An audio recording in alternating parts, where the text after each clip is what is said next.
बारात की अगवानी और अभिनंदन। ओम नमः शिवाय। आस्था सागर यूट्यूब चैनल में आपका स्वागत है।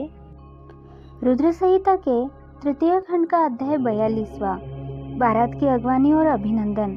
ब्रह्मा जी बोले, भगवान शिव अपनी विशाल बारात के साथ हिमालय पुत्रों के पीछे चलकर हिमालय नगरी पहुंच गए। जब गिरिराज हिमालय ने उनके आगमन का समाचार सुना तो वे प्रसन्नता पूर्वक भक्ति से ओतप्रोत होकर भगवान शिव के दर्शनों के लिए स्वयं आए।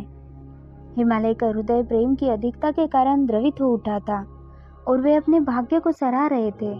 हिमालय अपने साथी पर्वतों को साथ लेकर बारात की अगवानी के लिए पहुंचे।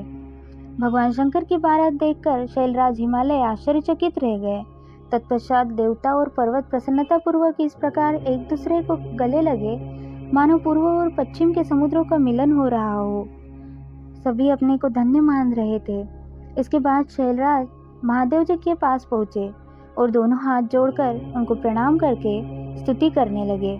सभी पर्वतों और ब्राह्मणों ने भी शिव जी की वंदना की। शिव जी अपने वाहन बैल पर बैठे थे। भगवान शिव आभूषणों से विभूषित थे तथा दिव्य प्रकाश से अलौकिक थे। उनके लावण्य से सारी दिशाएं प्रकाशित हो रही थी। भगवान शिव के मस्तक पर रत्नों से जड़ा हुआ मुकुट शोभा पा रहा था। उनके गले और अन्य अंगों पर लिपटे सर्प उनके स्वरूप को अद्भुत और शोभनीय बना रहे थे। उनकी अंग कांति दिव्य और अलौकिक थी। अनेक शिवगण हाथ में चवर लेकर उनकी सेवा कर रहे थे। उनके बाएं भाग में भगवान श्रीहरि विष्णु और दाएं भाग में स्वयं मैं था। समस्त देवता भगवान शिव की स्तुति कर रहे थे। नारद, जैसा तुम जानते हो, भगवान शिव परब्रह्म परमात्मा है। वे ही सबके ईश्वर है।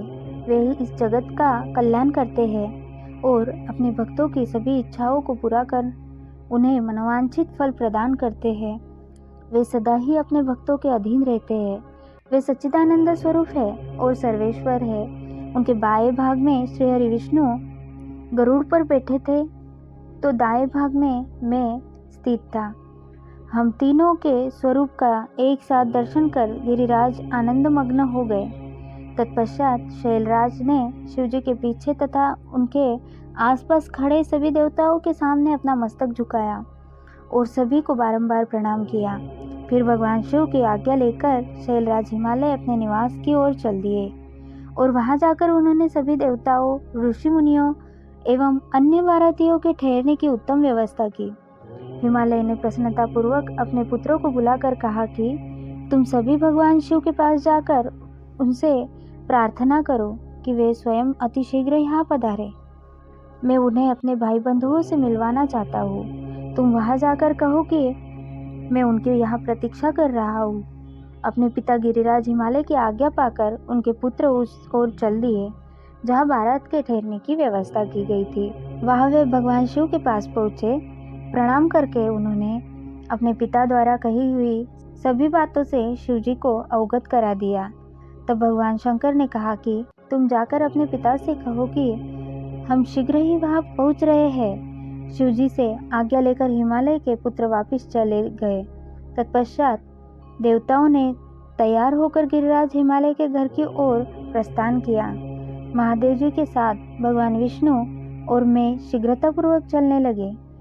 तभी देवी पार्वती की माता देवी मैना के मन में त्रिलोकीनाथ भगवान शिव को देखने की इच्छा हुई। इसलिए देवी मैना ने तुमको संदेशा भेजकर अपने पास बुलवा लिया। भगवान शिव से प्रेरित होकर देवी मैना की हार्दिक इच्छा को पूरा करने के लिए आप वहां गए। अध्याय 42वां समाप्त। आगे की कथा का हम अगले अध्याय में वर्णन सुनेंगे। ओम नमः शिवाय।